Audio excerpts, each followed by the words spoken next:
દિવાળી. નાના હતા ત્યારે કેટલી મોટી લાગતી હતી ને હવે મોટા થયા તો દિવાળી જાણે નાની થઈ ગઈ. તાણી તુસીને બચાવેલી રકમમાંથી માં થોડું મોહનથાળ ને સુખડી કરતી. ક્યારેક ઘી ઓછું પડે તો ક્યારેક એલચી ન મળે, પણ એના સ્વાદમાં માની ભારોભાર લાગણી નીતરતી. એટલે જ તો એકાદ ટુકડો લેવા કેટલાય કજિયા કરતા ને માં સમજાવતી, બેટા એમ થોડું ખવાય છે હરતા ફરતા. આજે જુદા જુદા રંગની, જુદા જુદા પ્રાંતની, નામે ના આવડે એવી 8-10 મીઠાઈના બોક્સ ફ્રીજમાં પડ્યા પડ્યા ઠરે છે, અને હરતા ફરતા એની સામે જોતા જઈએ છે. તો પણ હવે મોંમાંથી નાનપણ જેવી તીવ્ર ઈચ્છાનું પાણી ક્યાં ઝરે છે? ધનતેરસ સુવાળી વણતા વણતા માં બેસતા વર્ષે કોણ કોણ આવશે એની યાદી કરાવતી. પછી કોનું સ્વાગત કરીશું, કેવી રીતે, એવા ઉમળકાના ચોસલા પાડતી.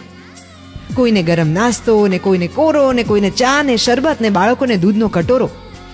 એના જર્જરિત થઈ ગયેલા નાના પર્સના છેલ્લા સિક્કા સુધી અકબંધ રહેતો માનો મોંઘેરો ઉમંગ ક્યાંથી લાવો? હે? આજે 5 દિવસની રજામાં આઉટ ઓફ સ્ટેશનનું આયોજન કરી એ બધી ઝંઝટમાંથી છૂટવા મળતી આપણી વૃત્તિ એ રંગ કેવી રીતે લાવશે? બોનસ, ડીએ, ડિફરન્સ કે એરિયર્સ કશું જ નહીં. માની 3 મહિનાની બચત ને પપ્પાના 2 મહિનાના ઓવર ટાઈમમાંથી દિવાળી કરવાની, પણ તોય કોઈ બેરિયર્સ નહીં.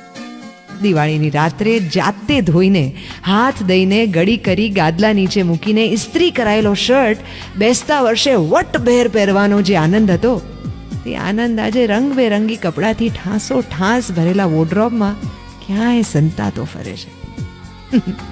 ખરેખર આપણે મોટા થઈ ગયા અને આપણી દિવાળી નાની થઈ ગઈ, નહીં? સુપર હિટ્સ 93.5 રેડ FM પર મારી એટલે કે દેવકી તરફથી આ દિવાળીની ખૂબ બધી શુભકામનાઓ, ને તમને એ જ મોટી દિવાળી આ દિવાળી પર ફરીથી મળે. બજાતે રહો.